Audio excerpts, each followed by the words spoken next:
Hi friends, ఈరోజు మనం రామాయణంలో ఒక ముఖ్య పాత్ర ఎవరంటే జటాయు.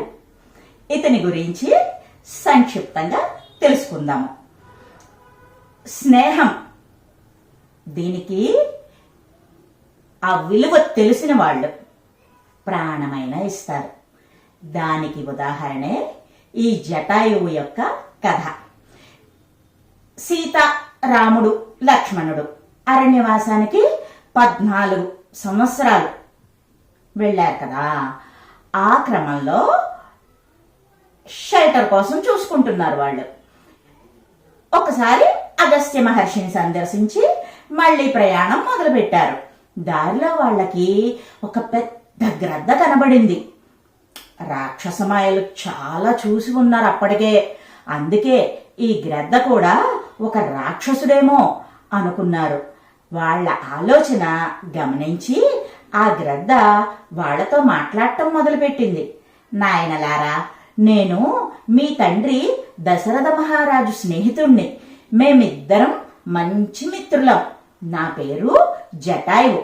ఇంకా నా పుట్టుపూర్వోత్తరాలు, నా వంశం యొక్క వివరాలు మీకు ఒకసారి చెప్తాను, వినండి. బ్రహ్మ తన సృష్టి కార్యంలో సాయంగా దక్ష ప్రజాపతిని హెల్ప్ అడిగారు. ఆయన సరే అన్నారు. దక్ష ప్రజాపతికి 60 మంది పుత్రికలు. వారిలో 8 మందిని కశ్యప ప్రజాపతికి ఇచ్చి వివాహం చేశాడు దక్ష ప్రజాపతి. వారిలో తామ్ర అనే ఒక ఆమెకి, ఈ కశ్యపునికి 5 బిడ్డలు, ఆడబిడ్డలు జన్మించారు. వారిలో ఒక పాప పేరు సుఖి. ఆ సుఖికి కూతురు జన్మించింది. ఆమె పేరు నత. ఆ నతకి వినత అని కూతురు జన్మించింది. ఆ వినతకి గరుడు, అనూరుడు అని 2 కుమారులు పుట్టారు. అనూరుడు అంటే తెలుసు కదా, సూర్యభగవానుడి రథసారథి. ఇంకా గరుత్మంతుడు మీకు ఎలాగూ తెలుసు, విష్ణుమూర్తి వాహనం. సో ఆ అనూరుడి కుమారుడను నేను. సేని నా కన్నతల్లి పేరు. నాకు సంపాతి అని ఇంకో అన్న కూడా ఉన్నాడు. ఇక్కడ ఈ అరణ్యం భయంకరమైనటువంటిది. ఎన్నో క్రూర మృగాలు, ఇంకా రాక్షసులు సంచరిస్తూ ఉండేటటువంటి ప్రదేశం ఇది. అందుచేత మీకు అభ్యంతరం లేకపోతే నేను మీతో వస్తాను, మీతో ఉంటాను. మీరెటైనా వేటకు గాని మరే పని మీద గాని మీరు బయటకు వెళితే సీతమ్మకి నేను అండగా ఉంటాను అన్నాడు జటాయువు. ఆ జటాయువు మాటలకి శ్రీరాముడు ఎంతో సంతోషించాడు.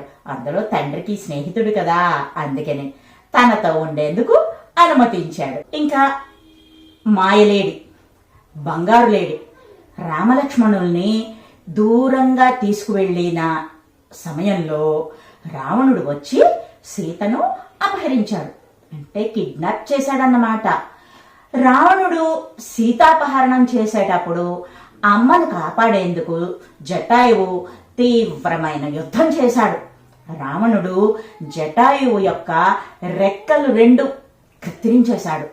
జటాయువు కొన ఊపిరితో రామలక్ష్మణులకు ఈ సీతమ్మని రావణాసురుడు అపహరించిన వార్త తెలియజేశాడు. ఇంకా దక్షిణ దిశగా వెళ్ళాడని, వాడు కుబేరుని తమ్ముడని తెలియచేసి ప్రాణాలు విడిచాడు.